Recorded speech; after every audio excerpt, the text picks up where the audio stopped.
Welcome to the NJC's 10-minute takeaway, where we will try and cram in as much information as we can into a 10-minute workshop. I'm Tom Stenson, audit trainer and head of training for the ADINJC, and today I'm joined by Fiona Clarke, who is deputy secretary and member of the ADI support team.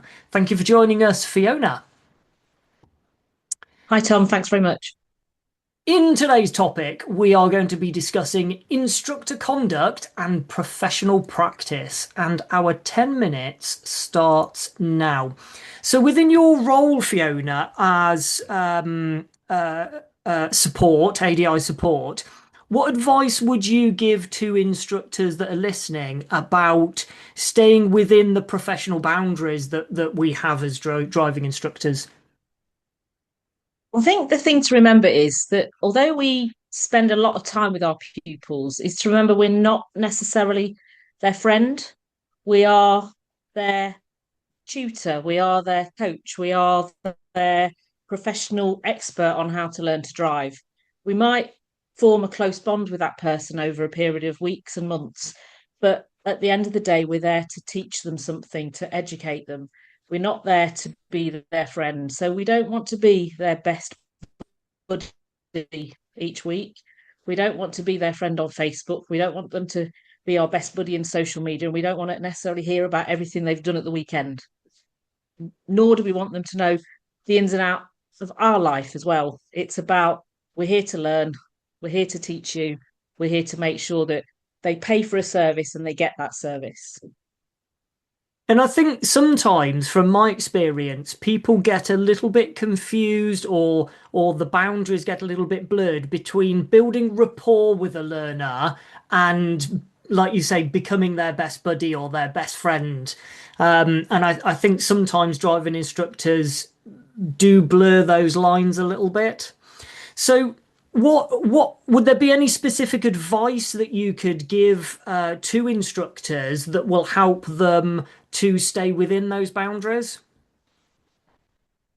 I think keep it professional, keep those messages that you send to them strictly, we have a lesson on a particular day at a particular time. Don't add emojis, don't add kisses at the end of it. Keep it simple, keep it short, keep it sweet. If your pupil responds with emojis, laughing faces, little kisses, just don't respond back in kind because those things can be misinterpreted. Remember, your pupils are probably 17, 18 years old and talk to their mates in text speak. We don't. You are the professional. You are the person that is leading this professional communication. Keep it professional. Don't throw in emojis. Half the time, I don't understand what those emojis mean. So I don't want to send an emoji that could be misinterpreted. The wrong emoji in the wrong hands for the person who doesn't understand it could well be misinterpreted. Parents see those emojis, the next thing you're going to have a complaint from the parents about why are you sending my child this emoji. That could then escalate to a complaint to the DVSA, and that's where we as the ADI support team get involved, and we don't want to be involved in those sorts of conversations. I chatted to somebody recently actually, and we were talking about the thumbs up emoji. And they were saying that several people they know feel that that's quite an aggressive emoji, and for me, I interpret it as quite a good thing. So this Yeah. interpretation of other people, it can be very good. Although you were mentioning about kisses on the end of messages, I did have a learner a couple of years ago who accidentally put a kiss on the end of a message. And then the next message was rather apologetic, saying, "I'm really sorry, I didn't mean to put that on the end of the message." So I know from learners that they can be very confident and very comfortable sending that stuff. But like you say, keeping it professional for ourselves is very important. I know one of the other things that Yeah. often crops up as well is perhaps if we have intervened within a lesson and we've accidentally grabbed the learner's hand. Yeah, I mean, I always say on my first lesson that there's no reason for me to get involved in the driver's side of the car. There's no reason for me to leave my space. Um, unless there's something safety critical, I might need to touch the top of the steering wheel. I might need to grab the steering wheel. I always explain my nails aren't very long. I'm not going to scratch them. I'm not going to stab them, but I'll always explain why I'm going to do that. But if somebody's having trouble steering, I have a spare steering wheel where I can demonstrate steering techniques. I don't need to lean over. I don't need to touch the Mm, steering wheel. I don't need to touch my pupil in any way.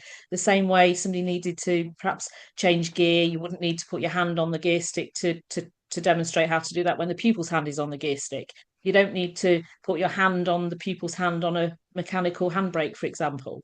There's no need to put your hand on a pupil's knee to show them how to reach the clutch pedal to do anything. There's no need mm, to touch your pupil. You might glance across their hand if you're doing anything, as I say, safety critical, but there's no reason for anything more than that because it can be misinterpreted. And, just be careful because mm. you don't want to get yourself to the point where something that you've accidentally done becomes misinterpreted and you then get a call from the DVSA. And I think that personal space is such an important thing to consider because we never know what that person is going through, what they've been through. And we just want to be very mindful of entering anybody else's personal space, especially with an enclosed area like a car. Yeah, and bear in mind that a lot of our pupils may be 17, 18, and if you're an older instructor, they're not going to, pupil might not be confident enough to say, please don't do that. That doesn't feel Mm, appropriate. I feel intimidated. I feel unnerved by that. And they might let that continue. And that if that pupil is feeling uncomfortable, even if your touch was accidental and wasn't intentional, they are not going to give their best in their lessons, are they, if they're feeling uncomfortable? And then potentially you might lose a student, you might mm, lose a pupil, and then that's through no fault of anything you've done intentionally, but you might still lose a student. And then it's like, why am I having to find new students all the time? It might just be your manner in the classroom, in the car, that means you're losing students. mm. And I had a learner a few years ago, and we had a safety critical incident where I reached for the steering wheel and did grab her hand accidentally. And I explained straight away, I'm really sorry, but I was obviously helping. And she said to me after, she said, I'm really glad you did that because I could see what I was doing wrong, but I couldn't do anything about it. And I think if something like that does happen and you explain to the learner and you have that discussion, I think most people see it as I understand why that happened.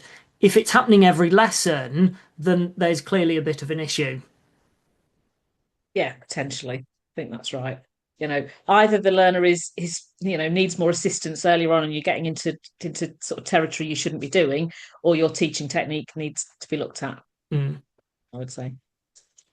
So it's I think it's hugely important. It's one of the areas that we offer at the ADINJC is this support.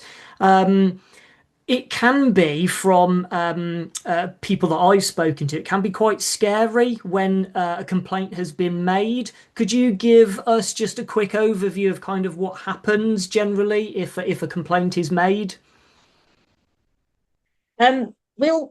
Often the first thing that happens is you'll get an email from the DVSA, and that might well come out of the blue. You'll get an email from the DVSA telling you that you've had a complaint made against you, and you'll be invited to an interview at a local driving test centre with a DVSA investigator. And that at that point, I would imagine your heart hits your boots Mm, at that point. And then people phone us and say, "Can you help me?"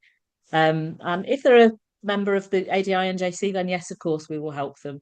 And we give them a 30-minute free phone call. And myself or Lee, who's part of the support team, are happy to make those calls. We'll talk to them and go through the process with them and explain what's likely to happen and see if we can find out what the background is to what likely to be the complaint.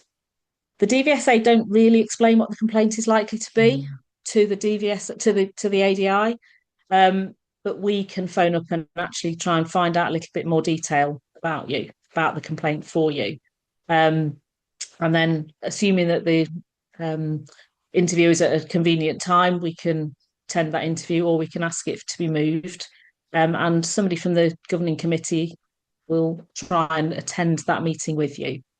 to give you some support. The DVSA will also have contacted about 5 of your recent test passes to get an overview of your teaching style, your lesson performance, and they'll have also interviewed the person that's made the complaint.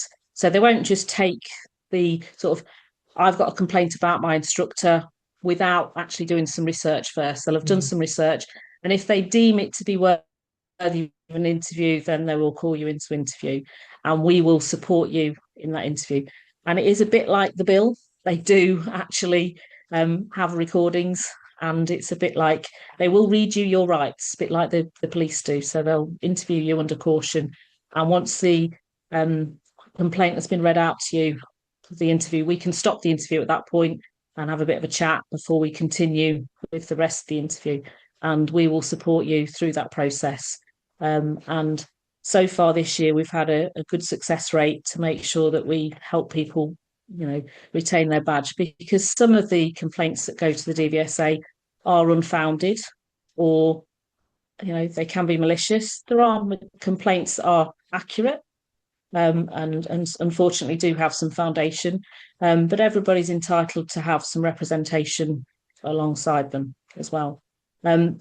We talked about professionalism earlier on. Some of the professional things are not just about, he said, she said. Sometimes it's about people not returning money when people have paid for lessons and then don't get the lessons. So about professionalism as well. Make sure you keep a good record of the money that you get in from your pupils. And, actually, if it's about your reputation, somebody's asking for a refund, sort that refund out. Don't keep money that is owed to other people. Make sure it's sorted. You'd rather pay that refund back than actually go through a DVSA interview and potentially lose your badge.